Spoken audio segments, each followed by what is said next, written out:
Lideramos el camino de la opinión pública y buscamos que la cultura del debate alcance consensos y soluciones a los problemas de nuestro país.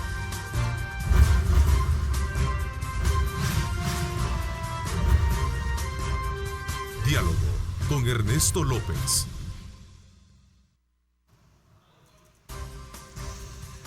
Buenos días, El Salvador. Qué placer enorme saludarles a ustedes a esta hora de la mañana. Son las 6:30. Bienvenidos como siempre. Agradecemos a Dios Todopoderoso por darnos la oportunidad de poder ingresar hasta la intimidad de sus hogares. Agradecemos la fiel preferencia a nuestro programa desde muy tempranas horas de esta mañana, este miércoles 29 de abril. Desde luego, importante información la que siempre estamos llevándoles a ustedes para mantenerlos debidamente informados. Esta mañana, sin duda alguna, muchas expectativas ha generado y ha despertado de nuevo la extensión de la cuarentena hasta el 16 de mayo, tal y como lo anunció el gobierno de la República. Hay aspectos importantes los cuales serán abordados y tratados a lo largo de este análisis que vamos a tener de país con la voz de la nueva generación en esta edición de Diálogo con Ernesto López. Así es que desde ya, bienvenidos, gracias por estar atentos. Me gustaría también sumar otros temas que vamos a estar abordando, y es precisamente sobre el planteamiento del régimen de encierro que ha tenido el sistema carcelario a raíz de las denuncias y sospechas del gobierno de que la mayor parte de directrices sobre el incremento de homicidios que hemos tenido en el país es producto de estos lugares donde están concentrados los grupos delictivos. Así es que vamos a estar en el análisis oportuno. En la Asamblea Legislativa hay un debate también a raíz de declaraciones en las que se cree que lo mejor detrás de todo esto, el disparo de homicidios, existen algunos intereses de los partidos políticos. Son otro de los temas que vamos a sumar. Así es que esta mañana, no sé si ya tenemos en contacto a nuestros invitados. Quiero darle la más cordial bienvenida a nuestros panelistas que el día miércoles siempre nos acompañan. El día miércoles, desde luego, tenemos como siempre, no sé si estamos con nuestros invitados, pero no, ahí estamos. Gracias. Quiero darle la más cordial bienvenida a Tania Pastor. ¿Qué tal, Tania? Buenos días. Gracias, muy bien, gracias a Dios, con la bendición de que puedo acatar las órdenes y permanecer en cuarentena, como otros no pueden, pero un placer siempre con toda la audiencia de Megavisión y con todos ustedes acá, colegas panelistas. Muchísimas gracias. Sabemos muy bien de todo el cumplimiento que debemos de tener con relación al tema del distanciamiento social. También saludo a Leonor Selvas. Leonor. Hola, buenos días. Buenos días, Ernesto, y a toda la audiencia. Como siempre, felicitando a la gente que se queda en casa y que puede acatar y que está contribuyendo con la gente que tiene más dificultades. Así es, en efecto. También Henry Flores. ¿Cómo estás, Henry? Buenos días, Ernesto. Buenos días también a todos los panelistas, amigos, y por supuesto a todos los amigos televidentes. Gracias a Isaac también. Isaac Ortega, gracias por acompañarnos. Buenos días, Ernesto. Gracias por la invitación. Siempre aquí desde la intimidad de nuestras casas, guardando la cuarentena, siendo prudentes y responsables con nuestra obligación. Un saludo a toda la hermandad salvadoreña que nos está viendo. Bueno, decía de que serán varios los temas que vamos a poner sobre la mesa y conocer los puntos de vista de cada uno de ustedes. El endurecimiento del régimen penitenciario por el alza de homicidios, el plan de reactivación económica que sigue todavía en vilo y en discusión en algunos aspectos, sobre todo tras el anuncio mismo de la cual pues ya el sector privado ha planteado una lista para comenzar a operar y reactivar la economía. Han presentado protocolos con medidas sanitarias para evitar contagios entre sus empleados. Entre ellas ofrecen la compra de pruebas de COVID-19, otros aspectos que estarán ahí también relacionados. Y les decía también esta situación de la relación entre órganos de Estado y lo que ya conocemos, la extensión de la cuarentena hasta el 16 de mayo. Voy a comenzar quizás por lo primero, lo más vigente. Un disparo en el número de homicidios en el país ha traído consigo la decisión del gobierno de precisamente de establecer nuevas medidas carcelarias, las cuales están siendo ya ejecutadas y que no solo buscan mantener en el encierro a estas personas que están en las cárceles, sino que también están sellando prácticamente para evitar que haya comunicación hacia afuera. ¿Cuál es la impresión que tienen al respecto? Quisiera conocer la opinión de ustedes. A ver. Bueno, voy a comenzar. En primer lugar, este fenómeno de las pandillas hay que verlo desde dos aristas. La primera, y que no es la que vamos a ahondar en este momento, es las causas estructurales, que son en realidad las que no se han tratado y que han venido a hacer que se replique y se multiplique este tipo de criminalidad. Aquí pasamos desde niveles de educación, de acceso y oportunidades que el Estado tiene que proporcionar a todos y cada uno de sus ciudadanos en toda y cada parte del territorio salvadoreño, que no se ha dado en muchísimos años. Por otra parte está que como somos un buen Estado reaccionario en El Salvador, siempre hemos ido atacando las consecuencias, hemos ido tratando de paliar los resultados producidos por este tipo de fenómenos y de criminalidad. En ese sentido, las primeras pautas de tratamiento más, digamos, agresivo y más fuerte y duro hacia este grupo de criminalidad viene dado desde hace muchos años por parte del órgano ejecutivo, por parte del órgano legislativo y por parte del órgano judicial. Ahora explico por qué. El órgano legislativo allá por el 2006 creó la LECAT o decretó la ley especial contra actos terroristas, que eso vino a fomentar una inconstitucionalidad en algunas de sus disposiciones y que es en realidad lo que generó que en el 2015 se resolviera de la Sala de lo Constitucional de la Corte una inconstitucionalidad en donde incluso ellos resuelven más allá de lo que se les pidió. Esa es una forma de no cumplir la ley, pero bueno, es un tema aparte. El caso es que la Sala en agosto del 2015 declaró grupos terroristas a las maras y pandillas en El Salvador. Es decir, esa es la pauta que en realidad expresa la forma en la que el Estado va a tratar este tipo de criminalidad. De allí para acá, incluso la Sala de lo Penal, en los procesos, todos los litigantes de esa área conocen que la flexibilización en los principios de un debido proceso garantista ha sido bien alta en aras de poder lograr condenas a este tipo de criminalidad. Y de allí todas las políticas también criminales, digamos, de atención a este fenómeno que ha venido a hacer endurecer las medidas, ahí venimos desde Paquito Flores, con la mano dura, supermano dura, etcétera, etcétera, pero en realidad han sido políticas de cascarón. Yo siempre lo he denominado eso como un autoboicot presidencial, porque nunca han sido medidas duras reales. Con la mano derecha yo les ofrezco a la población esto, pero con la izquierda hago esto con las mismas pandillas. Entonces, esto del tratamiento duro ha venido fomentado desde todos los órganos del Estado a través de todo el tiempo en la historia de El Salvador. Y este tipo de medidas más estrictas que se van a aplicar en 6 de los penales, yo aplaudo esta situación, que por fin se separó la población de pandillas con el resto de la población. Es en realidad una réplica de un penal que ya existe desde hace muchos años en El Salvador, que conocemos como Sacatrás. Entonces lo que se ha hecho es replicar Sacatrás en otros penales. Y de aquí en adelante yo pienso que podemos discutir más sobre este tema. Interesante. Vamos a ver el resto. ¿Qué piensan? Isaac. Bueno, yo definitivamente estas medidas las aplaudo, ya que para mí realmente no hay una razón lógica de por qué darles tantos beneficios internos a los pandilleros, más que todo cuando hablamos del tema de los pandilleros. Mucha gente salta cuando hablamos de ellos para hablar de los derechos humanos y de toda la situación esta, pero en realidad de siempre ha sido clara la situación, que siempre ha habido comunicación entre pandillas, que siempre ha salido información, que las medidas tuvieron que haber sido más duras desde antes.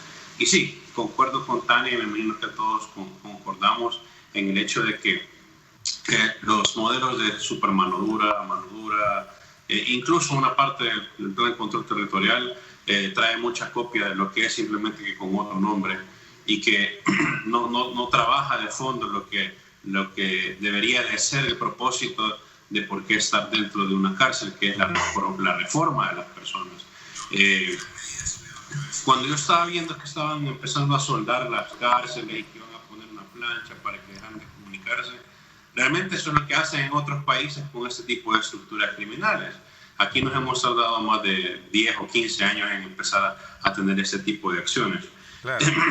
Sí creo yo que las formas, tal vez yo siempre voy a fijarme en cositas como la comunicación, el momento, la forma de hacer las cosas, en donde yo veo mucha reacción, en donde cuando pasa algo que no es muy agradable o que no conviene al gobierno, en cuestiones de comunicación, imagen, siempre tratan de dirigir, o veo una actitud de redirigir la atención a otros temas, como este caso, por todo este manejo que ha habido con el tema de los varados, con el tema de los fondos, que se ha hecho con esto, y de repente salimos con que se ha incrementado el índice de asesinatos, etcétera.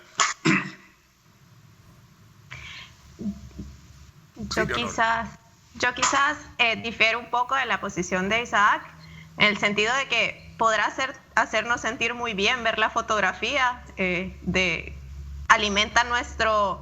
alimenta de nuestro enojo y frustración con las pandillas, pero como dicen Tania y el mismo Isaac, es la misma estrategia publicitaria que nos vienen implementando desde la administración de Francisco Flores, Antonio Saca, las dos administraciones del FMLN. Y el problema es que en última instancia no es efectivo. Y no es efectivo ni en El Salvador ni en el resto del mundo. Todos los expertos criminológicos están a decir que cuando hay un escalamiento de parte de organizaciones criminales y el gobierno responde con escalamiento, las pandillas responden nuevamente con escalamiento. Y prueba de esto es que ya llevamos 2 días desde que se implementaron estas medidas en los penales, donde supuestamente esto iba a hacer que la disminución de homicidios. ¿Sí? Sin embargo, anteayer tuvimos 18 homicidios, tenemos 16 homicidios. La verdad es que, y al mismo tiempo tenemos que balancear que el discurso que podrá ser muy popular al ingreso del país, al interior del país, ese discurso de sangre, ese discurso de yo soy el hombre fuerte, se mezcla con un contexto en el que el país está pasando por una crisis de imagen sobre la institucionalidad y su vocación democrática de respeto a los derechos humanos.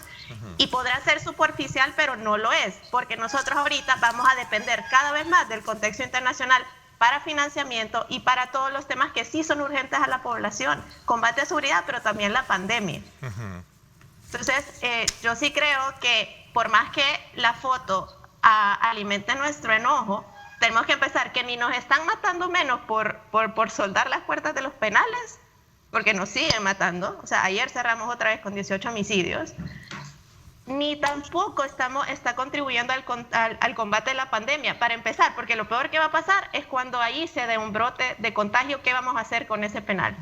Y es bien fácil decir que los vamos a dejar morir, pero no los vamos a dejar morir. Y segundo, ¿qué vamos a hacer con todos los fondos que estamos perdiendo, con las tasas de intereses que todos vamos a pagar más caro, que nos van a cobrar más impuestos? Porque la crisis institucional se traduce en más dificultad de conseguir fondos internacionales. Entonces yo sí creo que acá el gobierno tiene que desescalar el discurso confrontativo, que solo es a nivel comunicacional, porque si de verdad hubiera un combate frontal a las pandillas, no estuviéramos en 18 homicidios, o sea, con toda la Fuerza Armada y la policía que está ahorita en las calles. A ver, quiero entender un poco, ¿tú no estás de acuerdo con el encierro y sobre todo también con sellar el tema de las cárceles para evitar esa comunicación, al igual que Tania? Por el hecho de que al final esto es parte, como quien dice, de lo que se ha hecho en el pasado y sigues teniendo los mismos resultados en la calle. ¿Es eso lo que está planteando, no? Exacto, es que no es efectivo porque ya cerraron, la soldaron, y desde hace años, desde la administración del FMLN, sabemos que hay una ranfla adentro de los penales, pero que hay una ranfla afuera de los penales que también puede tomar decisiones de liderazgo. Entonces se combate la estructura fuera, no la estructura del penal, que ya estaba encerrado, que hasta yo entendía, ya estaba encerrada, ya entendía que ya no se podían comunicar hacia afuera, y ahora resulta que no. Ok, Tania, querías un poco agregar, ya te doy la palabra, Henry. Corregir. Sí, Tania, que tú quieres, bueno, sí, tú quieres corregir. Yo deseo corregir que yo no he dicho que yo no he dicho que no me parezca la medida, he dicho que es una réplica de una medida ya existente. A mí sí me parece que este no es momento de estar pensando, es decir, se están dando comunicaciones que vimos al interior de estas celdas y que es necesario pararlo. En este momento podemos creer que los homicidios que están sucediendo son el cumplimiento de la orden que salió de los penales y que no sabemos cuánto va a durar. Pero a mí sí me parece que la medida es no solo necesaria, sino que adecuada. en tanto no se vea, porque han aclarado que no es un régimen de emergencia, sino que son nuevas medidas, es decir, están implementando saca atrás en el resto de penales, y para mí esto es válido en una coyuntura en donde la atención primaria debe de estar hacia la pandemia y la seguridad de las personas, y no se puede estar pensando en qué otras medidas resuelven de momento la comunicación hacia el exterior de parte de estos grupos criminales. Ok, entonces tú sí avalas digamos, esta disposición. Ok, vamos a ver, Henry, ¿qué sumas acá? Okay. Sí, lo que hay que valorar, pienso yo, son las causas y lo que hay detrás de todo este incremento de ola delincuencial, criminalidad y de asesinatos que ha habido en los últimos días. Y creo yo que, si bien es cierto, el gobierno ha tenido buenos resultados en los últimos meses, pero no ha llegado el momento en donde pueda pasar 2 años, 3 años y decir esto se acabó. Es decir, han venido diferentes esfuerzos y desde mi punto de vista, al no tener el gobierno 1 año, todavía es muy prematuro decir la situación de seguridad mejoró en el país. Creo que ha habido un esfuerzo, pero en cualquier momento, o sea, esto puede generar algunos brotes de violencia, porque no es una política que ha funcionado a la perfección y que tendríamos que esperar más tiempo. ¿Por qué? Porque el gobierno está empezando a implementar algunas medidas. Recordemos que todavía ni siquiera han terminado todas las fases. Ahora bien, ¿qué hay detrás de todo esto? A mí me llamaba mucho la atención lo que decía el ministro de Seguridad y el viceministro Osiris Luna en el sentido de que, y eso es lo que desde mi punto de vista hay que ver, ¿por qué han aumentado los homicidios? Y decía él, bueno, es que hay algunos reclusos que han cumplido el plazo provisional sin que sean condenados, que es de 2 años, y han salido. Y hay otros que han recuperado sin libertad. Aquí lo que estoy viendo yo primero es un problema del sistema judicial. 2 años que pasen personas sin que sean condenados, y es evidente que el viceministro no puede incumplir la legalidad o la ley al tener esas personas ahí, porque estaría en todo caso desobedeciendo las leyes. Entonces, aquí vemos también un problema del sistema judicial. Y lo otro es, como repito, ver cuáles son las causas, y son las personas que salen y que llevan esa información. En ese sentido, a mí sí me parece muy correcta las medidas de, primero, sellar donde están los reclusos, las cárceles, para que no puedan ver, y también el hecho de mezclar a los pandilleros, tanto de la MS como de la 18, y algo interesante también es que no habíamos visto que de una sola vez en todos los centros penales se hiciera una revisión muy, pero muy amplia. Hay que traer a la discusión también por qué de repente en una emergencia, en una pandemia, esto ya estaba controlado. A mí sí me parece muy sospechoso.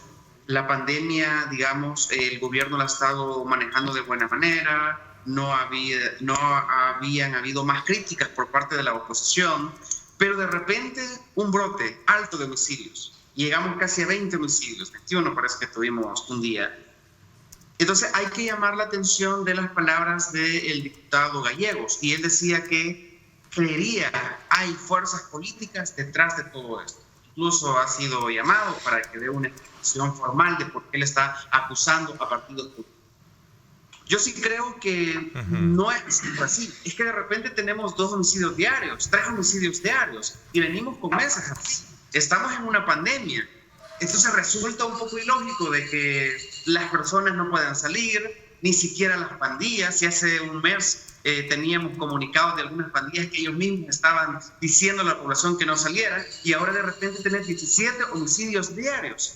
Por eso yo insisto, ¿qué hay detrás de todo esto? O sea, prestemos la atención a las palabras, y no estoy hablando solo por el diputado Gallegos. Él simplemente abonó a estas voces que ya venían. Es que ya tenemos experiencia de que los partidos políticos han negociado con las pandillas.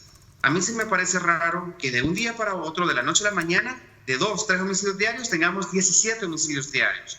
En cuanto a que ya se tomaron medidas en los centros penales y no he visto los resultados, como decía Leonor, yo no creo que los resultados, después de las medidas que ya se implementaron en los penales, los tengamos que ver ya. Podríamos verlos en una semana, podríamos verlos en unos 15 días. Pudieron enviar órdenes para estar matando durante todo un mes. Y lo otro, recordemos, Han habido dos hechos interesantes. Uno, esta semana se empezaban a entregar los paquetes agrícolas en todo el país. Yo no descartaría también que sea una forma de empezar a desestabilizar algunas acciones que vienen. Una es la entrega de los paquetes agrícolas a nivel nacional, gracias a Dios ha sido todo muy ordenado, y la otra es los procesos de elecciones internas que ya vienen en los partidos políticos. Estamos a 1 mes, a 2 meses, y luego próximos a un periodo de campaña electoral. Okay. Siempre pasa cuando vienen estos procesos. Entonces pongo esos elementos porque creo yo que es bueno identificar las causas. No creo que a menos de 1 año se pueda decir que ha tenido éxito en el sistema de seguridad en el país. Ok, me parece que es interesante ese elemento que tú pones para irnos a otro escenario y abrir un poco el debate entre ustedes, porque ¿qué factores creen ustedes ha hecho disparar este número de muertes, disparar la violencia? ¿Será esto el rompimiento de algún acuerdo con estos grupos? Bueno, el gobierno lo ha negado, como siempre. ¿Habrán motivaciones políticas de partidos para desestabilizar el gobierno, como lo insinúa Henry? ¿Qué piensan al respecto? Tiro esta pregunta para los 4. Sí, Dale. Dale, Isaac, dale. Fíjate que yo creo no me gustaría entrar a politizar tanto esta situación de que los partidos políticos y que hay una gran contubernio entre los partidos que ya están involucrados. Al contrario, yo creo que ellos que más cuidado deben estar teniendo de... Ok, vamos a ver, se te corta. Vamos a ver, Leonor. ¿Aló? Okay. El hecho de cada más que todo. Ahí está. Sí, Leonor. Yo creo que es bien fácil. Si yo le quiero hacer caso al político que mejor me cae, puedo o creer que este es el resultado de una tregua entre de un rompimiento, de una tregua entre el gobierno y las pandillas. O si soy afín al gobierno, voy a decir que son los partidos políticos detrás de esto. Y la verdad es que ninguna de las dos partes, ninguno de los diputados, porque hay diputados de los dos bandos diciendo eso, ninguno ha aportado ninguna prueba para ninguna de las dos versiones. Y de todos modos, para mí, lo más importante es que el hecho demuestra, o sea, lo que estamos viendo ahorita podría tener 10.000 causas, pero detrás de esto, el punto más central es que entonces las pandillas todavía controlan el territorio y todavía tienen sus estructuras con la misma solidez que la han tenido antes, porque entonces son ellos quienes apretan el botón o suben o bajan el switch del número de homicidios. No es tanto que nosotros como población y que el Estado tenga un control del territorio, sobre todo por pensar que ahorita por la misma pandemia toda la Fuerza Armada y toda la policía ya está en el territorio. Entonces creo que sin distraernos en la politiquería, porque hasta que alguno aporte pruebas, como se han aportado en otras ocasiones, videos y lo que sea, hasta que alguno aporte pruebas, yo creo que lo que tenemos que enfocarnos es en el fenómeno de la pandilla y sus estructuras. El secretario del FBLN el día de ayer dejó entrever de que eso sin duda alguna aparentemente es como el rompimiento de algo, ¿no?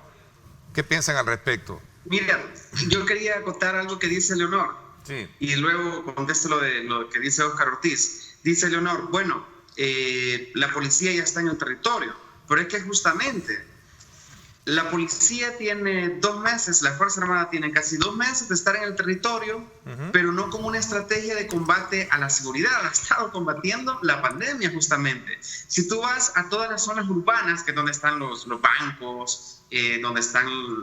Bueno, los Senadas ya no están, pero sí los bancos. Tú vas a ver policías en todos los bancos donde se están dando los $300.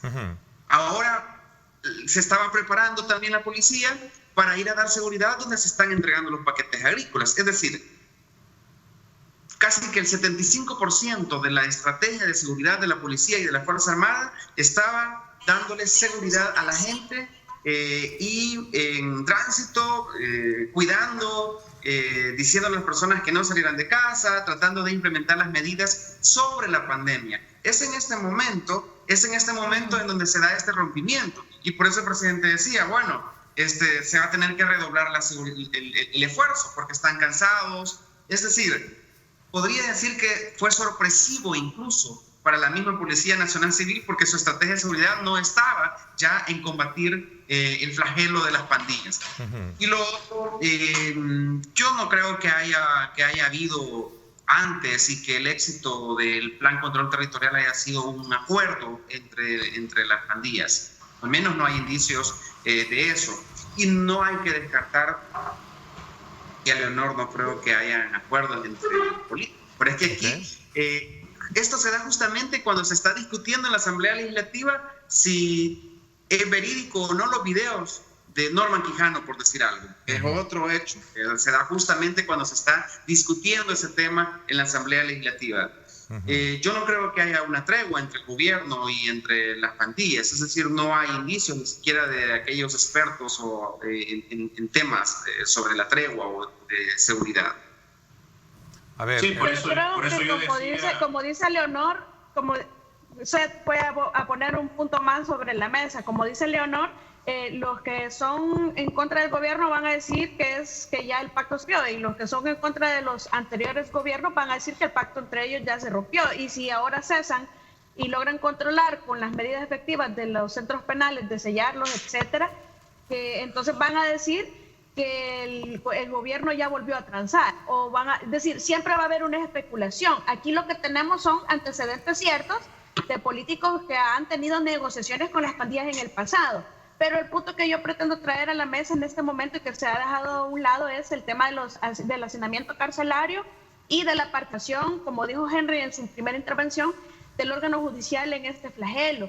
Porque en primer lugar, la jueza de cuarto de vigilancia penitenciaria, me parece que fue en una entrevista, ella mencionó que el hacinamiento antes era de más del 300%, que actualmente, yo no estoy segura si ella se refería únicamente al penal de Mariona, pero que ahora es como del 130% aproximadamente. Entonces hay que comenzar, ese hacinamiento se debe a diferentes causas, y la principal es a la falta de tecnicidad y a la persecución agresiva que se ha hecho siempre en la persecución de los criminales en el órgano judicial, porque tanto la Fiscalía en automático pide detenciones o detiene y pide que se sostenga la detención, como los jueces en automático, cuando trata de este tipo de criminalidad o incluso de cualquiera, en automático también aplican las detenciones, habiendo medidas alternativas, siendo la detención el último escenario. Lo que han hecho es hacinar las cárceles. Incluso me gustaría que se retome de parte del gobierno el plan original que estaba planteado cuando iniciamos con lo de la cuarentena, de un mecanismo de deshacinamiento,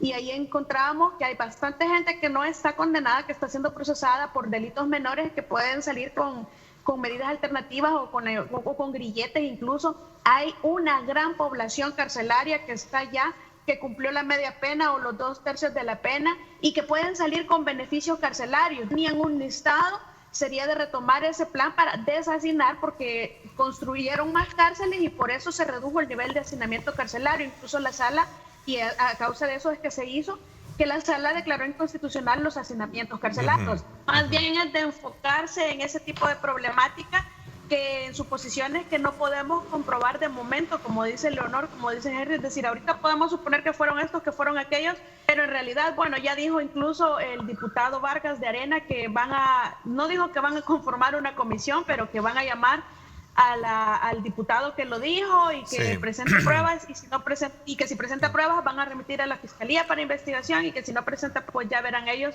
qué hacen. Pero ese es un tema ya más político. Entiendo que la Fiscalía, bueno, hubo una declaración del diputado Guillermo Gallegos, luego que él dijera que el partido oficial, afirmara que Arena y el FMLN estaban detrás de la racha de violencia, al grado de que han habido reacciones. Mauricio Vargas dice que den los indicios necesarios, y de haberlos, que se pase a la Fiscalía. De no ser así, que se den las disculpas públicas. No podemos actuar aprovechando condiciones de una pandemia en esa dirección, dice. Y bueno, Guillermo responde y dice, una disculpa mía, ellos nunca la van a tener. Es decir, hay un juego de palabras y de acusaciones que de alguna manera pierden un poco el sentido de la pregunta que algunos están haciendo. ¿Qué razones y qué motivos hizo llegar el disparo de homicidios de la noche a la mañana, cuando todo estaba bien tranquilo en el país? Ese es el elemento clave.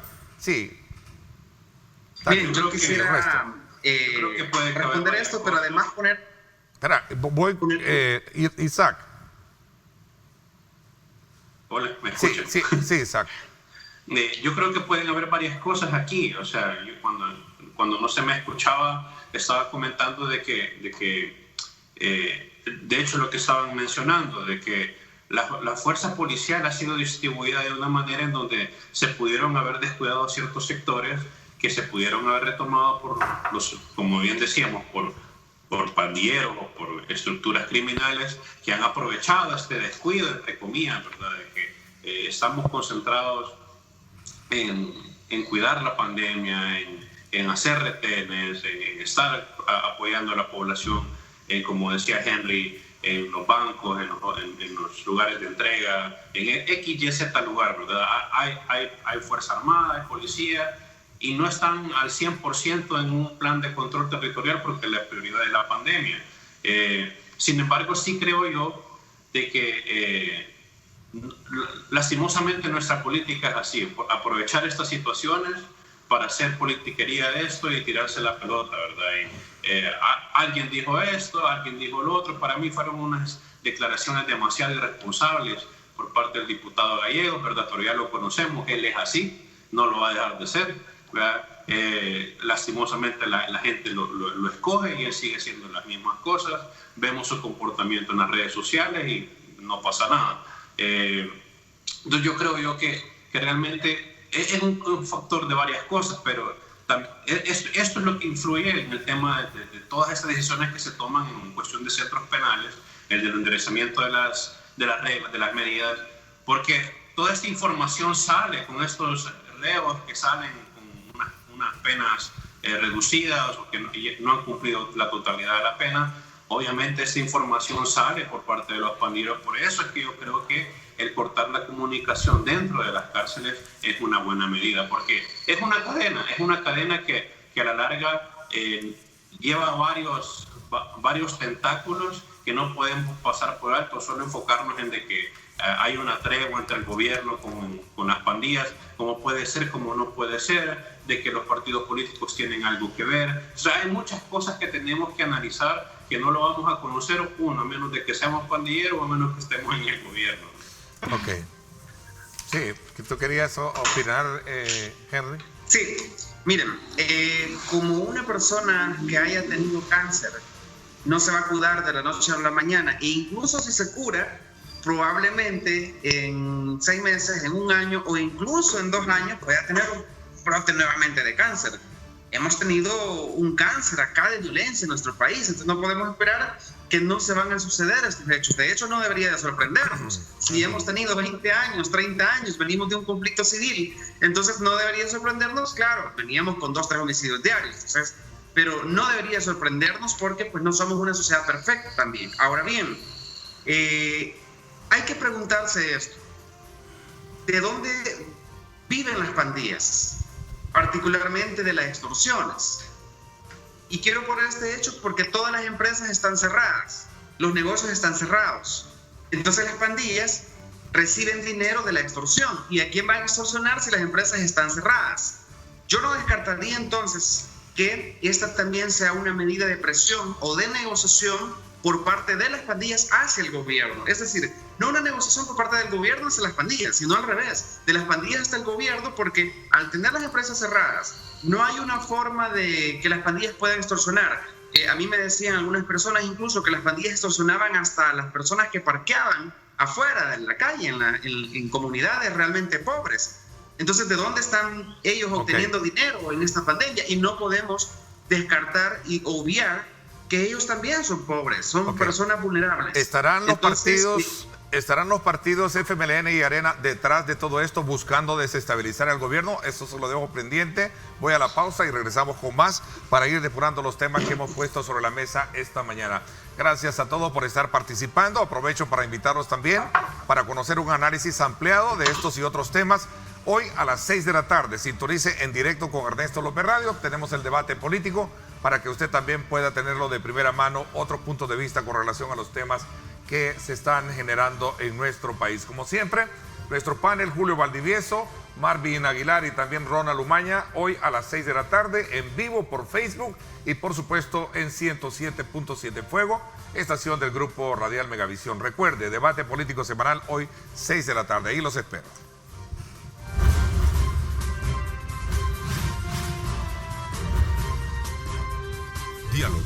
con Ernesto López. Estás viendo Diálogo con Ernesto López. Yo me quedo en casa. Sé un héroe 503.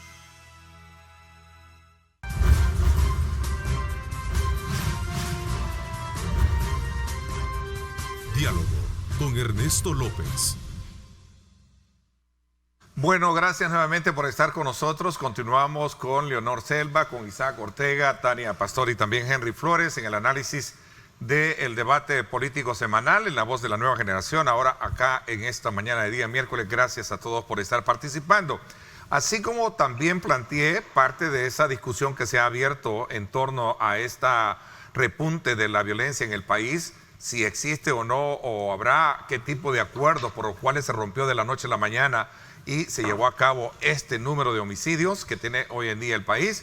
La otra pregunta es también, ¿estarán los partidos políticos detrás de todo esto? Bueno, la Comisión Política de la Asamblea Legislativa ha solicitado información a la Fiscalía General de la República, además que increpe la Junta Directiva al diputado Guillermo Gallegos, luego de que éste insinuara que detrás de todo esto está Arena y el FMLN. ¿Estarán ambos partidos detrás de todo esto? Bueno, dice Manuel Rosales, dice, si los partidos están metidos, quien lo asegure debe de probar, no solo mencionando por levantar cortinas de humo. Si esto es cierto o no, ¿por qué no se procede? Vamos a ver, tiro sobre la mesa este tema. Tania y el resto tienen la palabra. Les ruego tomarse un tiempo disponible de 1 minuto lo máximo para poder generar el debate que es muy importante sacar del análisis de ustedes. Vamos a ver, Tania. Es importante también aclarar que cuando se trata de políticos y de personas sobre las que se tiene opinión pública y que ejercen cargos públicos, se pueden hacer aseveraciones en calidad de juicios de valor que no necesariamente tienen que ser probados. Hay que tener muy presente que parte de la libertad de la expresión contenida en el artículo 6 de la Constitución, junto con la libertad de información, es precisamente que nosotros podemos expresarnos. Claramente aquí no me parece que se esté haciendo uso de ese derecho, sino que más bien es política entre ellos, acusaciones entre ellos. Y repito, lo que sí tenemos, por cierto, es antecedentes claros y ciertos de que con mucha probabilidad han existido negociaciones entre el FMLN y las pandillas, entre Arena y las pandillas. De hecho, ya hay condenas por el caso Tregua, que eso son negociaciones con pandillas. Y cuando hablamos de negociaciones, algo que mencionó Henry, porque incluso las pandillas dicen que nos van a dar a cambio si nosotros bajamos los homicidios, la tasa de homicidios. Y es que pareciera que están acostumbrados a negociar, igual que las negociaciones en el pasado dentro de la Asamblea Legislativa con el Ejecutivo. Pareciera que aquí con las pandillas también hay una costumbre antigua de negociación y que por eso, ¿qué vamos a tener a cambio? Y ahí es la respuesta de la célebre frase de lo de la letalidad, que en realidad fue una afirmación, es una afirmación extraída de textos legales internacionales y también una afirmación extraída de aquello que conocemos en derecho como la legítima defensa. Es decir, ante una agresión ilegítima, yo puedo de forma justificada aplicar fuerza necesaria para defenderme de esa agresión ilegítima o de la puesta en peligro de la vida de otra persona o de un derecho de otra persona, que sea ilegítima esa agresión y que no sea provocada por mi persona. Yo puedo responder. De hecho, la policía tiene marcos de actuación gradual o aislado en el uso de la fuerza letal. Entonces allí podemos ver que, o por lo menos yo así lo comprendí, que a lo que se refiere es, recordemos que nuestras leyes lo que establecen es que yo puedo defenderme legítimamente ante una agresión ilegítima, incluso se permite hasta usar fuerza letal. Esa es una afirmación existente tanto en nuestra legislación interior de El Salvador como en tratados internacionales. Ok, vamos a ver, Leonor. Yo creo que hasta que alguna de las partes presente algún indicio o alguna evidencia, ni abona a la solución, ni se le puede dar crédito a las acusaciones que se dan en el marco de una disputa política, de decir que esto es tregua, que esto es los partidos políticos atacando al gobierno. Ninguno ha presentado evidencia y creo que de nuevo nos distrae de enfocarnos en el tema central. Si las pandillas no tuvieran control territorial, no importara quién les estuviera pagando, no podrían manipular la cifra de homicidios como claramente la manipulan. Ok, Isaac. ¿Qué piensas tú al respecto? ¿Están o no están detrás de algunos intereses electorales del disparo de homicidios que hemos tenido y este repunte de la noche a la mañana? Definitivamente lo podemos poner en tela de duda conociendo la forma como han funcionado las pandillas a través de los años. Sin embargo, yo sí estoy muy de acuerdo y comparto, y lo he dicho muchas veces, el punto que quiere hacer énfasis Leonor, en donde si realmente el plan control territorial estuviera funcionando como se ha prometido que va a funcionar, nada podría influir en que pudieran ellos incrementar el número de asesinatos. Sin embargo, siempre se ha manejado la comunicación de que el plan territorial es bien algo que funciona a través de la comunicación, que transmiten videos con drones, bien bonito todo, pero que no ha llegado realmente a expandirse a lo largo del territorio. A tu criterio, no hay un verdadero control territorial a partir del esfuerzo que se ha hecho. Eso es lo que tú estás planteando, Isaac. En pocas palabras, sí. Ok, vamos a ver, Henry, ¿qué piensas tú al respecto? Yo sí creo que es una forma por parte de las pandillas para presionar al gobierno, como lo han hecho históricamente con el FMLN y Arena cuando estuvieron en el poder. Al vernos en una crisis, yo sí creo también que esta crisis ha venido a afectar no solamente a las familias, sino que han venido a afectar a las pandillas. Y no hay que dejar de reconocer que sí ellos han tenido un control territorial y que siguen teniendo un control territorial, y que el gobierno en menos de un año no va a ejercer un verdadero plan control territorial como quisiéramos todos. Siempre van a haber fallas. Ahora, ¿qué hacemos con 60,000 pandilleros? ¿O qué hacemos con 17,000 personas que están en reclusos? Yo no creo que en 8 meses, en un año, vas a resolver que tengas ahí 60,000 pandilleros, miles y miles de reclusos, y lo vas a resolver en un año. Yo sí creo que son políticas públicas que poco a poco se van a ir mejorando, se van a ir perfeccionando, y por supuesto que estos errores, hay que reconocer, de verdad hay errores en la administración, en esta administración, que se pueden ir solucionando. ¿Cómo se solucionan? Bueno, habrá que ir buscando las formas. Ahora, yo sí creo que hay gente interesada o fuerzas políticas interesadas en que esto se dé también. Y no es el hecho de que, es que no son sacerdotes a los que se está cuestionando. No son padres, no son pastores, son diputados. Y son diputados que ya han estado sentados con las pandillas. Es decir, no entiendo cuál es la extrañeza o la molestia de los diputados que ahora se les diga que puede haber algún interés o que pudiese haber alguna mano política en esta situación, si ellos han estado sentados antes. Entonces, yo no descartaría eso. Sin embargo, creo que es muy prematuro para ver también qué es lo que ha pasado, pero sí creo una negociación por parte de las pandillas para presionar al gobierno. Ok, a ver. O sea, no podemos descartar la opción de que quieran presionar a los partidos políticos, inclusive los nuevos partidos políticos, que pudieran presionarlos para que puedan sentarse con ellos a ser escuchados y hacer oraciones. ¿A los partidos políticos o al gobierno? Porque los partidos desde una perspectiva legislativa tienen su rol, pero el gobierno tiene la sartén por el mango. Por ejemplo, bajar un poco las condiciones, las medidas que ha planteado. Creo que el endurecimiento y el cierre de las cárceles es una situación que no les ha gustado. De hecho, y hemos visto la circulación de unos videos de estos grupos que en algún momento advierten que eso de alguna manera lo que puede provocar es a una guerra más recrudecida, ¿no? Sí, definitivamente, lo que hemos venido hablando. O sea, no solamente podemos atacar y decir que los diputados, los partidos políticos tienen esa costumbre, porque obviamente antes solo estábamos hablando de los dos partidos mayoritarios que habían estado en el poder, pero hoy se agrega al partido en el poder que gana, ¿verdad? Que ellos también, y que Guillermo Gallegos es del partido Gana. O sea, no, obviamente él va a querer defender su postura porque es partido de gobierno, pero obviamente la intención de los pandilleros en cualquier situación podría ser querer llamar a una mesa de negociación, así como lo han venido haciendo por muchos años. Puede ser. No quiero decir que ese sea el caso porque no lo sabemos.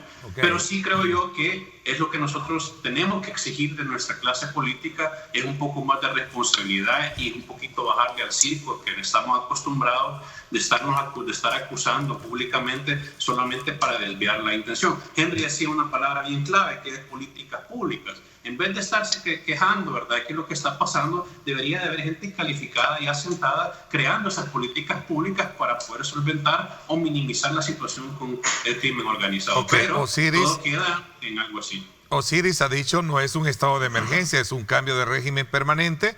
Vamos a ser rigurosos con los reos. Muchos le tienen miedo al régimen de Sacatrás. Hemos tenido casos que cuando se les dice un reo que va para ahí, hasta quieren llorar. Es decir, la medida es drástica y por lo cual salen y en su momento dicen, esto lo que va a provocar es más guerra, nosotros no somos, son los partidos políticos. Creo que es la insinuación en términos generales que han dicho estos dos videos que circulan por allá. Y perdón, no me gusta hacer apología de las cosas, pero ahí están estos videos circulando, ¿no? Por eso mencionaba yo que en realidad eran réplicas de Sacatrás en otros 5 penales más. Es decir, son un total de 6 penales en donde están recluidos pandilleros, en donde se va a aplicar un régimen igualitario. Lo que hay que tener cuidado, se dieron casos porque Sacatrás, ya sabemos la zona escala, hubo un alza en los casos de los que padecían de enfermedades renales. Sí. Pero que también eso ya, al igual que el hacinamiento, se ha ido trabajando en ello y ha ido disminuyendo. Entonces hay que tener cuidado en eso y que también sea cerrado. Ok. Henry. Sí, miren, fíjense que yo quería abordar y poner en la discusión un tema más de carácter psicológico, emocional o de estado de ánimo. Cuando sucede una pandemia como esta o cuando se dan hechos atípicos, se disparan los índices de violencia contra la mujer, por ejemplo. Se disparan los índices de violencia contra la niñez. Habría que revisar los índices acá en nuestro país, pero en general a nivel mundial se han disparado los índices de violencia contra la mujer, los índices de violencia intrafamiliar. Y si venimos de una sociedad convulsa, donde las pandillas han tenido secuestrado, digamos, a la sociedad, esto vendría a hacer un efecto normal también de una pandemia, en donde las pandillas en un estado psicológico y psiquiátrico que no correcto, generan un grado de violencia que afecta a toda una sociedad que ya tiene más de un mes de estar encerrado en sus casas. Entonces yo creo que sí, también la pandemia, y esto desde un punto de vista, no soy psicólogo pues, pero me remito a los índices que hay en el mundo, incluso en nuestro país, se disparan los hechos de violencia contra la mujer, contra la niñez. Entonces yo no descarto también que ellos estén mal de su cabeza y quieran negociar, es lo que decía. O sea, ¿a quiénes van a extorsionar? Las empresas están cerradas, no están viviendo. Las pandillas son como empresas también, que están viendo de dónde obtienen dinero y no hay forma en este momento. Entonces hay que ver ese tema también y ahí el gobierno también debe, creo yo, y todas las instituciones públicas de ponerle atención cómo se trabaja no solamente en la represión, sino también desde el punto de vista psicológico para estos grupos que al final son vulnerables también. Bueno, vámonos a la pausa. Cuando regresemos, desde luego se aprueba una nueva prórroga, se da una nueva prórroga para extender precisamente el estado de emergencia. Lo anuncia el gobierno hasta el próximo 16 de mayo. La Asamblea, por su parte, ha condicionado la prórroga a la presentación de informes del Ejecutivo sobre las acciones realizadas durante este periodo. Además, acordaron superar el veto de la repatriación de los más de 4,000 connacionales varados en el extranjero. Estudios demuestran y siguen planteando la necesidad de abrir cuanto antes algunas empresas para evitar una crisis de desempleo que podemos tener como país en los próximos meses. Es importante este elemento sumarlo también al análisis que vamos a tener cuando regresemos. René Saúl Domínguez, inversión en lo social en educación, en mejorar condiciones de vida, asegurando un alimento digno, fortalecimiento de los valores desde aquellos que nos gobiernan. Esa es la solución que realmente harán efectos en el problema. Es para los políticos porque son, desde luego, quienes tienen la sartén sobre el mango. Nos vamos a la pausa, parte de los comentarios que recibimos. Gracias por estar enviando y participando. Nos vamos a la pausa y regresamos con más.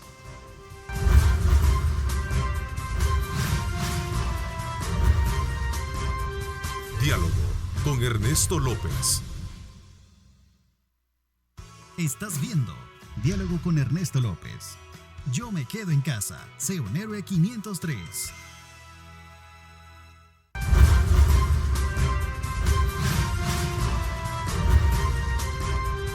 Diálogo con Ernesto López. Bueno, gracias nuevamente por estar con nosotros. Bueno, por cuestión un poco de ampliar el abanico de los análisis que teníamos anteriormente, Miguel Martel nos dice: Ernesto, esto de los incrementos, la verdad es de los alcaldes. No les han cumplido a estos grupos criminales los acuerdos entre ellos y lo cual está provocando el alza de homicidios. Ese es otro elemento que suma dentro, digamos, de lo que están enviando en comentarios nuestros amigos que nos sintonizan a esta hora. A ver, gobierno extiende por 15 días más el estado de emergencia, es decir, la cuarentena llega hasta el 16, todo este plan que incluye la cuarentena llega hasta el 16 de mayo. ¿Cuál es el análisis que tienen ustedes? Y más aún cuando también se habla de la necesidad de poder establecer un parámetro importante para abrir algunas empresas a efecto de que el día de mañana no vayamos a tener lo que muchos ya están previendo, si no se hace ya, que es el número de desempleo que incrementa en nuestro país. Este es un factor de mucha discusión hoy en día. Crisis puede dejar cerca de 110,000 personas sin empleo. Esto fue un informe que, por cierto, diera a conocer ayer la Universidad Francisco Gavidia, donde advierte un ciclo perverso de recesión por la caída de la demanda y el empleo. La deuda pública incluso hablan de que podría llegar a números extremos. ¿Cuál es la opinión de este tema que con ustedes ya hemos venido abordando sobre la necesidad de ponerle muchísima atención a esto y sobre todo traer consigo el debate de que, si bien es cierto, la prioridad es cuidar de la salud de los salvadoreños, pero también ojalá que se ponga en tela de juicio el hecho de que mantener cerradas las empresas el día de mañana puede traer un problema mucho más serio, y la gran pregunta es quién se va a responsabilizar de todo eso.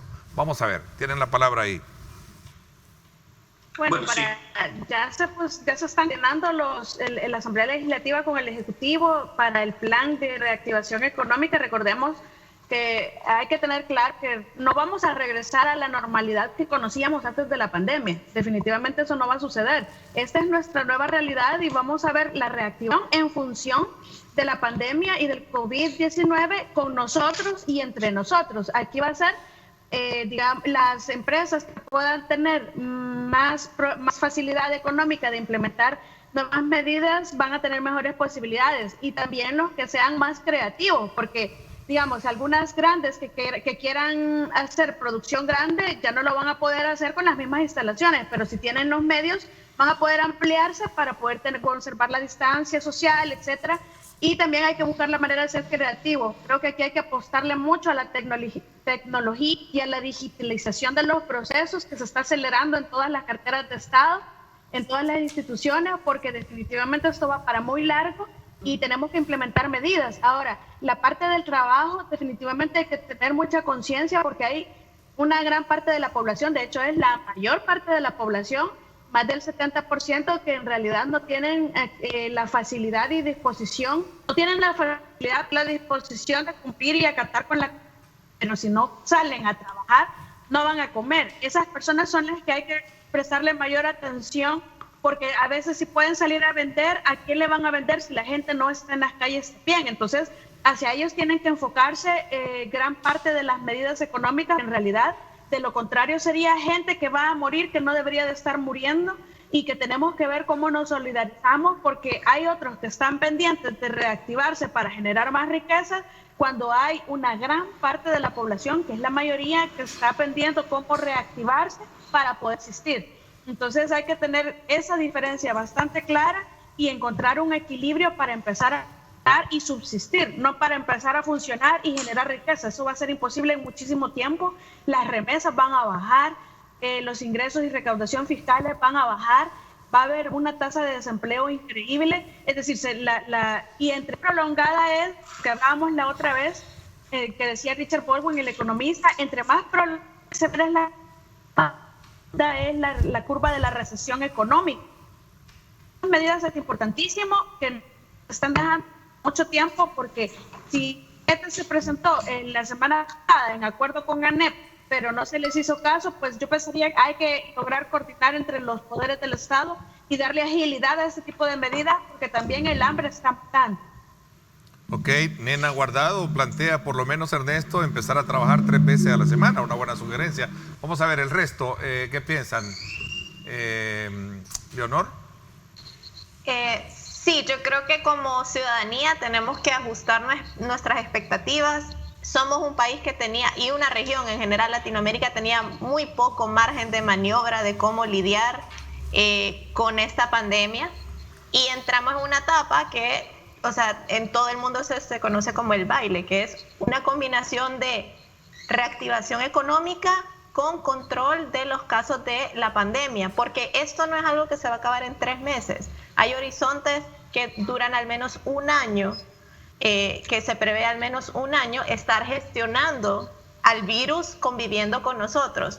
Entonces, como decía la televidente que participó, probablemente nuestro nuevo normal no es que vamos a volver a trabajar como siempre, sino que vamos a trabajar de forma intermitente, de forma pausada. A veces otros países han empezado a controlar y abrir por regiones, no a nivel nacional o por rubros.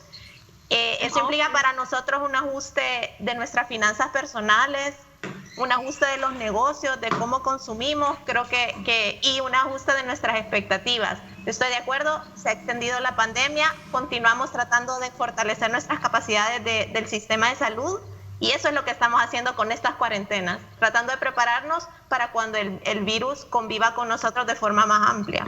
Así que hay que mantener la calma, el respeto a las medidas, lo más que podamos, y empezar a hablar como país de una nueva economía más solidaria, más austera, lamento decir, y más de colaboración y de innovación y de creatividad. Ok, interesante ese punto, porque como decía alguien, aquí está de lo que nos están escribiendo, los que van a salir afectados son los micro, pequeñas y medianas empresas, porque la gran empresa económicamente está resistiendo, se debe abrir, pero con fuertes medidas de control.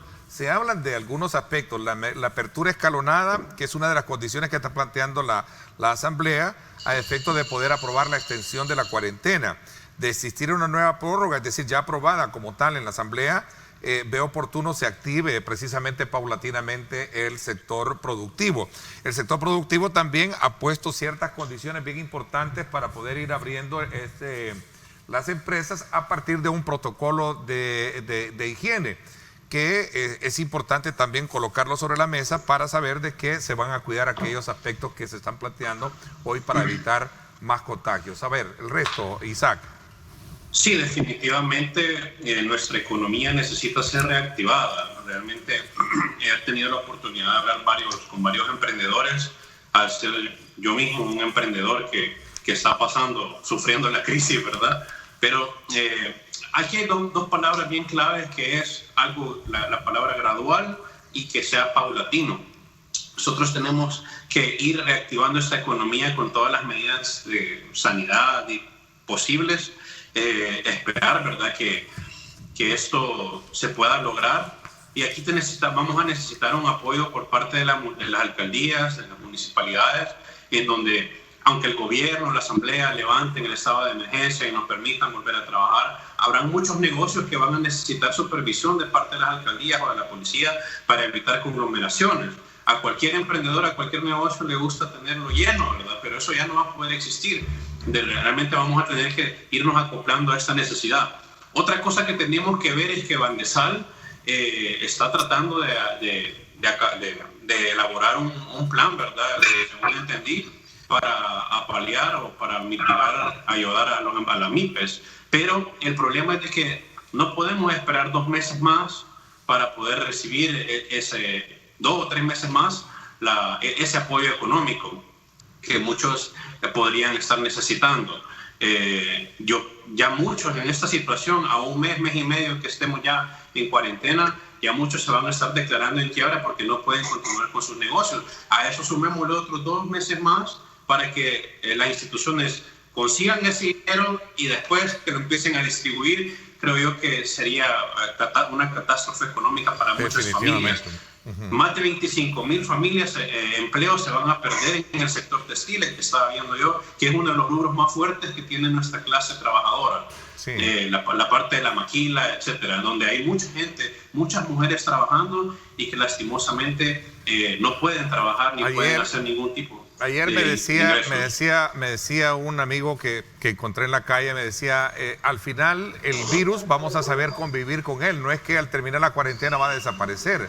Lo que tenemos que hacer es, de alguna manera, saber convivir, tomar los protocolos de distanciamiento social, que es lo que está recomendando la OMS, y ponernos a trabajar, porque el día de mañana me decía, cuando comiencen a haber despidos paulatinamente en las empresas, ahí va a venir la gran pregunta de muchos que en su momento están diciendo no, ¿por qué van a abrir las empresas si al final lo que importa ahorita es encerrarnos para evitar el contagio de esta gripe? Bueno, eso es parte del dilema. Veamos, Henry. Ahora, a mí sí me parece un poco preocupante el hecho de que algunos sectores no se logren poner de acuerdo. Sí. Y es el hecho de que no se logró la aprobación del plan económico para la reactivación económica. Sí. Y me llama la atención porque ahí estaba fue una negociación con la Asociación Nacional de la Empresa Privada, que por cierto ahora inicia Javier Simán en la presidencia de la ANEP, le deseamos suerte. Ahí estaba también Camagro, la Cámara Agropecuaria y Agroindustrial, la Asociación Salvadoreña de Radiodifusores, estaban empresarios del sector cafetalero, Coexport, la industria azucarera. Sí me preocupa porque se reunieron con ellos, el gobierno, Tanque de Pensamiento, la misma ANEP, y al final no se logra la aprobación en la Asamblea Legislativa de algo que me parecía bien y consensuado. Ahí van, por ejemplo, 100 millones para CONAMIPE que se iban a destinar para préstamos dirigidos al sector informal. Asimismo, se hablaba de 50 millones mensuales de canastas básicas y una parte del pago de salario a empleados de microempresas por parte del gobierno, es decir, el 50% del planilla le iba a pagar el gobierno y el otro 50% los microempresarios mientras durara la emergencia. Y algunas de estas propuestas las había hecho la ANEL incluso. Yo sí haría el llamado entonces a estos sectores a que sigan así, dando propuestas, que el gobierno también los siga escuchando, pero el sector político en la Asamblea, no sé qué está pasando, pero pues ahí está la ANEL, ahí están los sectores empresariales y los sectores políticos han estado diciendo que el gobierno no los toma en cuenta al empresariado, y ahora vemos un consenso de $1,000 millones ahí en préstamos donde se les ha escuchado pero al final no son aprobados. Yo espero que no vaya a haber un estira y encoge cuando empezamos a ver una buena luz por parte de los empresarios y del gobierno sentándose, tanques de pensamiento, diferentes sectores, y que al final se aprueben para el bienestar del país. Yo sí creo que es necesario que el país empiece a activarse, sobre todo la micro y la pequeña empresa. Yo conozco muchísimos microempresarios que ya han cerrado y es una preocupación, entiendo, para el gobierno y para todo el sector también, porque si el sector cierra, evidentemente el gobierno, ¿de dónde va a recuperar sus impuestos? ¿De dónde va a sacar dinero para seguir con sus proyectos sociales? Es decir, si está mal la empresa privada, pues va a estar mal el gobierno también. No solo se trata de que la empresa o la economía está mal, es que si la economía está mal, al gobierno le va a ir mal también. Pero yo sí creo que todos los sectores deben de una manera mesurada empezar a ver el bienestar del país, porque sí me preocupa que no, en la Asamblea siento un bloqueo contra el gobierno cuando vemos varios sectores que ya se están empezando a sentar, y qué bueno, porque al final eso demuestra de que hay un interés y que esto se está viendo más allá de la política en favor de El Salvador. Ok, me voy a una pausa. Regresamos con más. Hay más preguntas que están formulando nuestros televidentes. Nos vamos a la pausa. Gracias por estar con nosotros. Gracias por estar siempre pendientes de nuestra señal en el extranjero. Muchísimas gracias. Tenemos a la mano presentarles a ustedes los diferentes ángulos de los temas que versan sobre y gravitan sobre la coyuntura que vive el país, por lo cual usted tiene la oportunidad de tener los diferentes puntos de vista. Así es que nos vamos a la pausa. Gracias por estar con nosotros.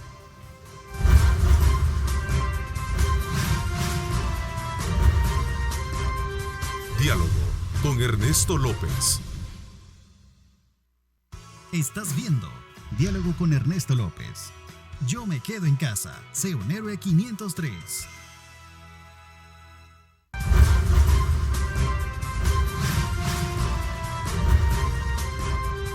Diálogo con Ernesto López. Bueno, gracias nuevamente por estar con nosotros. ¿Alguna pregunta, Tania? La prórroga hasta el 16 de mayo incluye aspectos que el Tribunal de la Sala de lo Constitucional ha anulado, como el caso de las detenciones sin protocolo claro o remisiones de vehículos, que eso es parte de lo que se ha venido discutiendo. ¿Cuál es la lectura que tú, en calidad de abogada, también le puedes dar a esta situación? Tania. Bueno, ya se mencionó que eso no se puede hacer, detener por detener, y como en calidad de sanción no se está aplicando de esa manera ya. Hay un protocolo de retención que sí se sigue, que se está llenando, ahora sí se está motivando. Entiendo yo que eso es lo que se está haciendo, y en el tema de los carros, pues sí se determinó también que no se podía disponer de los bienes de una forma tan simple, y no se está haciendo tampoco. Debió de no haberse incluido, hubiera sido mejor, pero ahí está, sin aplicación, pero ahí está. Yo lo veo más, en esa parte del decreto 21, me parece que es el que va a entrar en vigencia. La diferencia de lo que se regula es que ahora solamente que esas ya no tienen aplicación, que lo que se ha cambiado es que las personas ya no pueden salir más que una persona por familia, pero una sola vez por semana, 2 veces por semana, y que incluso hasta se podrían llevar controles. Ese es uno de los cambios que tienen. Por lo demás, todo sigue igual. La ley, todo viene y nace desde la ley de emergencia, el decreto 593, prorrogado de la Asamblea Legislativa por el decreto 631, y allí se establece incluso, porque la gente dice, ¿de qué sirve la cuarentena? ¿De qué sirven los cordones sanitarios? Y es donde yo digo, no es que nosotros vamos a convivir, que el virus va a convivir con nosotros. A mí me parece que nosotros somos los que tenemos que aprender a convivir con el virus. Reactivar de forma gradual y paulatina la economía no es una reactivación social, sino que es una reactivación económica. Lo que tiene que quedar en este momento aislado. En cuanto a la reactivación económica gradual que decía Henry, se tiene que hacer definitivamente en función de nuestra capacidad hospitalaria, porque a la medida en la que vamos en este momento, al principio hubo 1000 pruebas y seguían habiendo 10, 12 contagiados. Ahora hay más de 20 contagiados cada vez que se hacen las 1000 pruebas. Uno dirán, incremento de pruebas, incremento de casos, pero al principio no se dio así. Yo pensaría que en el momento en el que las personas entendieron que ya no había régimen que les restringía de tránsito y que se abalanzaron hacia las calles de una forma inapropiada, porque el régimen no se debió romper de esa forma tan abrupta, y que entonces esos son los resultados que estamos viendo ahora con ese incremento de casos. Y al final, ¿quién viene siempre a terminar pagando los platos rotos de todas las cosas que pasan? Porque incluso hasta hay incremento en violencia intrafamiliar, hay incremento en la desobediencia de cumplir con la manutención económica de los niños, de los hijos, y eso es porque no hay trabajo, porque no hay fuente de generación de dinero para pagar con esto. Entonces, al final, ¿quién paga siempre los platos rotos? Los más vulnerables y las personas más desprotegidas. Es hacia ellos hacia donde tiene que enfocarse todo, y la gente tiene que entender que los cordones sanitarios y que la cuarentena sirve para eso, no para frenar a que la gente no salga a trabajar y a buscar cómo subsistir. A ellos hay que buscarle solución definitivamente, pero hay que ver que la cuarentena es necesaria, porque de esa forma podemos llevar un ingreso controlado que no supere la capacidad hospitalaria que tenemos. Ya vamos a tener como 250 aproximadamente casos activos, y que cuando se reabran algunas de las relaciones comerciales de forma paulatina y gradual, obviamente van a incrementar estos casos. Entonces, recordemos que nuestra capacidad es bastante limitada, ya lo era limitada antes, pero es limitada ahora de 2.000 casos, y ahí es donde yo insisto, aquí es que se van a dar cuenta que no era tan por gusto el hospital que se está construyendo, porque se está pensando en una nueva forma de vida, en un nuevo estilo de vida, en una nueva realidad que es a la que tenemos que adaptarnos como salvadoreños y colaborar, ser comprensivos, colaborar y solidarios. ¿Qué piensan ustedes de la superación del veto para la repartición de los 4.000 connacionales y todo este aspecto que se está generando? A ver, parece que me están pidiendo, tenemos el último corte y regresamos con este tema. Vamos a la pausa entonces, gracias por estar con nosotros.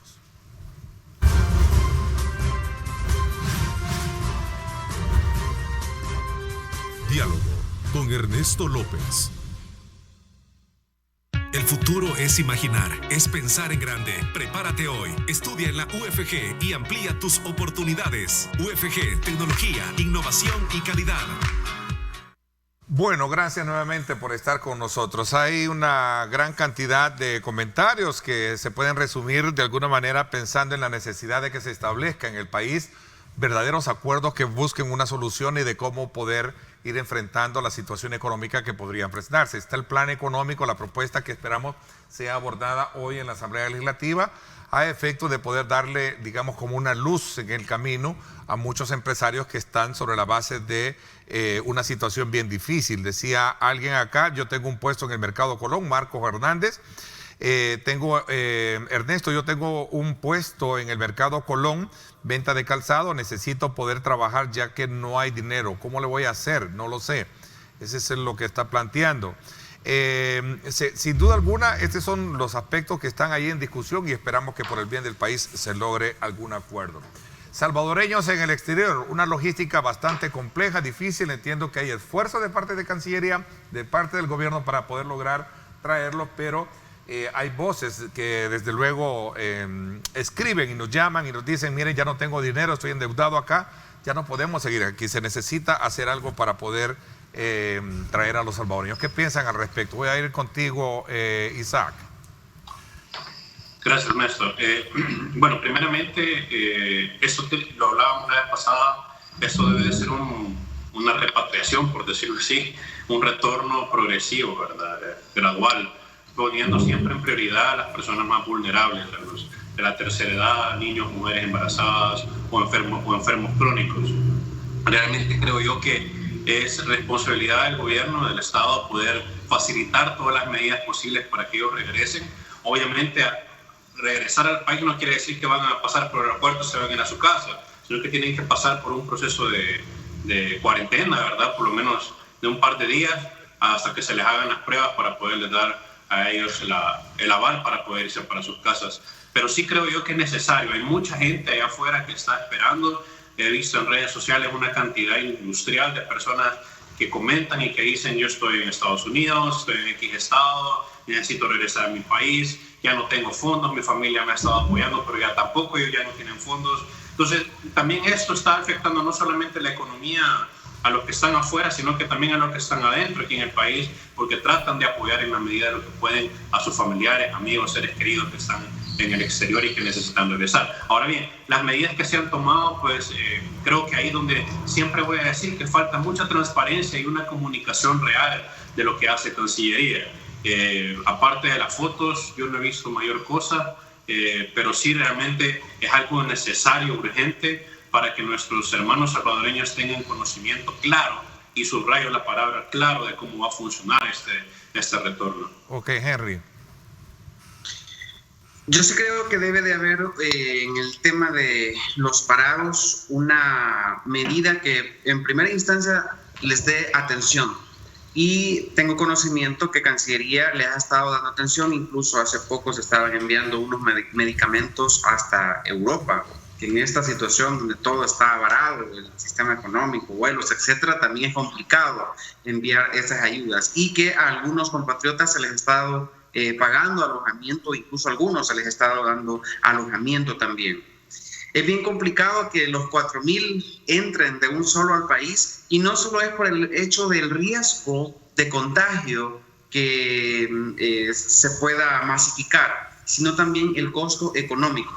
Yo me di la tarea un poco de preguntar cuánto cuesta un vuelo, y supe de una persona, un empresario, que tuvo que salir del país y que no era un vuelo de varias personas y que andaba arriba de los $50,000.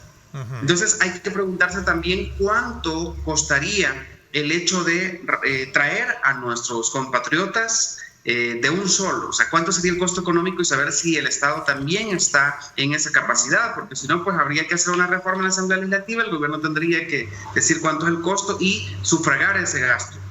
Y lo otro es el riesgo masivo de contagio también si ellos entran de un solo. Yo creo que se puede hacer de manera paulatina, como decía Isaac, como decía Isaac, ¿verdad? Puede hacerse de manera paulatina, mujeres embarazadas, niños, ancianos.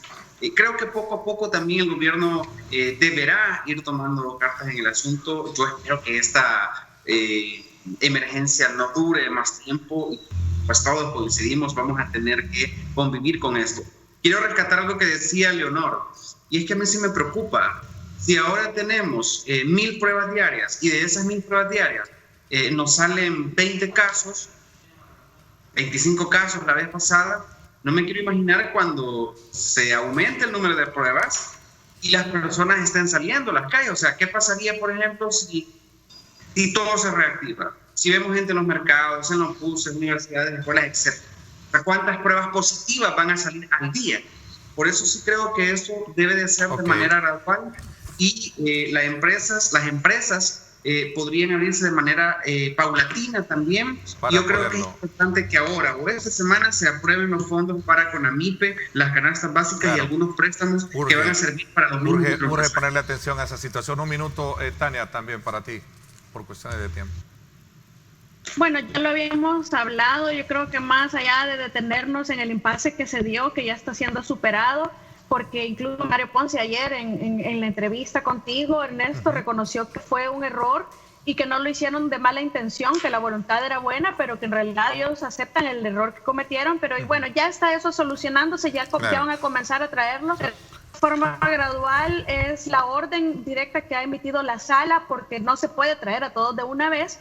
Y pienso que lo importante y rescatable es, como dijo Leonor hace un momento o hace ratitos, es pensemos en la economía solidaria y pensemos en la solidaridad en todos los aspectos de la vida de ahora en adelante, porque el que nunca ha tenido hambre, de verdad que no entienden por lo que puedan estar pasando muchísimas personas en el país ya, y ahí es donde tenemos que enfocarnos. Yo voy a reiterar eso, como el amigo que nos habló, que si no sale a vender sus zapatos, incluso la gente no está saliendo a circular como para comprárselos, esa persona no subsiste, y yo me imagino que como él hay muchos que no tienen que llevarle de comer a sus hijos, y no hay nada más triste ni más malo en la vida que es un ser humano al que se le puede ayudar, que tiene hambre, que no puede comer ni alimentarse ni alimentar a los suyos. Solidaridad ante todo, en la economía solidaria y todo en los aspectos de la vida. Recordemos que el virus no camina, el que camina es uno. Mantengamos las medidas. Interesante. Y así me despido yo ese día. No, interesante tu reflexión, te agradezco muchísimo. Igual nos dice Daisy Quiroz, que nos escribe desde Usulután. Felicidades por el programa, Ernesto. Buenos días. Fíjese que nosotros tenemos un puesto de flores en el mercado de Usulután y ya no hayamos que hacer, dice. Ya no tenemos recursos económicos para seguir de esta manera. Es algo que nos preocupa muchísimo y la verdad que espero que abran la economía. Para este día, la Asamblea Legislativa votará por una nueva prórroga de 15 días al decreto de emergencia 593. Mañana llegamos y en su dictamen también van a pedir al gobierno que entregue un plan de apertura de empresas de forma escalonada. Creo que esto va a ser bien importante estar atentos a esto. Tu reflexión final, 30 segundos, Leonor. No, efectivamente, sigamos acatando las medidas. El virus es una realidad que vino a quedarse con nosotros y vamos a tener que aprender a vivir con estas nuevas reglas de distanciamiento social en nuestras relaciones, cuando nos abran la economía, siempre con cuidado y cuidándonos los unos a los otros. Interesante, les quiero agradecer a los cuatro, como siempre, a nombre de nuestro público que ha estado muy atento a escuchar sus puntos de vista. Les agradezco la participación los días miércoles en el programa de La Voz de la Nueva Generación. Muchísimas gracias, Isaac, gracias, Henry, gracias a Tania y gracias también a Leonor por su participación. Muchas bendiciones para todos. Gracias, Ernesto. Un saludo a toda la familia. Bien, muchísimas gracias. Nosotros, yo los espero en radio. Hoy a las 6, un debate político también, mucho más extenso, para que ustedes conozcan a viva voz lo que está pasando alrededor y lo que va a pasar en la Asamblea Legislativa hoy, 6 de la tarde, en vivo en Facebook también y por 107.7 Fuego. No se lo pierdan, pásenla bien y como siempre recuerden lo más importante, amar a Dios sobre todas las cosas. Lideramos el camino de la opinión pública y buscamos que la cultura del debate alcance consensos y soluciones a los problemas de nuestro país.